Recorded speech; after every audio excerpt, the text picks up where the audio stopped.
Let's turn to those past administrations because that subject came up and you raised it again from up there on the Ledgeco balcony, as I would like to call it on this Yeah, occasion. yeah.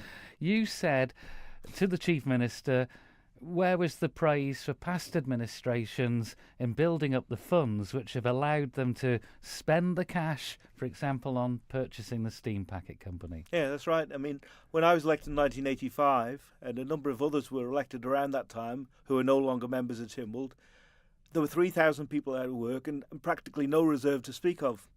Now, working with businesses and the community and government working together, we were able to build up significant reserves. And I just think that sometimes when you get a new administration, everything the last administration did was no good. And very often they have their eyes on the 5-year term and don't look long enough into the future.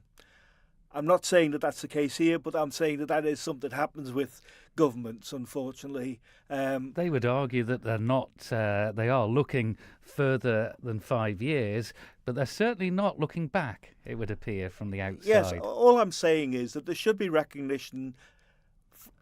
Yes, there were mistakes made. There'll be mistakes made in any administration, and in any administration who doesn't make mistakes isn't doing anything. You've got to take risks in order to make progress, and people who are reluctant to do so, and I think that's rubbed off on many officers these days. They're ultra cautious when really we need to make bold decisions. And I would say the steam packet was certainly a bold decision, but we didn't have the money in all the time that I was a minister to contemplate that kind of move. I support it in Tynwald. I think it is of great strategic importance to the island, and we have to make sure that the government does keep one step detached in the future. I think there'll be a tendency from some members to want to interfere. There are a lot of new faces, not so new now as we're 2 years in the House of Keys, but a lot of the Council of Ministers were in that past administration as well. Yes. In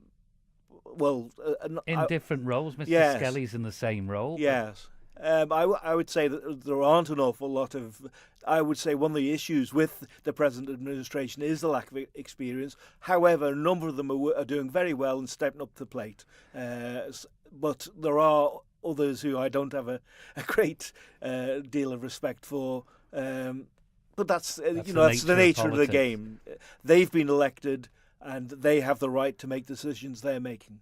The Chief Minister, Howard Quayle, just to finish on this, said previous administrations, and he didn't want to say they were, well, he made an unfortunate slip, but didn't want to say they were rubbish, but he said they'd failed to address the big ticket issue of pensions. He did refer to that, and again, in response to that, I agree, and it was actually members of the Legislative Council who first identified that something needed to be done more drastic than it had appeared. We had had a number of actuarial reports which didn't indicate at all that the situation was going to be as bad as it subsequently turned out to be. Now, you employ people on expensive salaries to give you the best advice. I'm not an actuary, and yes, in hindsight, that advice was flawed. But you've got to take that advice at the time when it's presented. I think so. You have to study the advice to the extent that you can, and perhaps seek advice further from others outside of Tynwald. But the advice we had was that things weren't as bad as they subsequently turned out to be.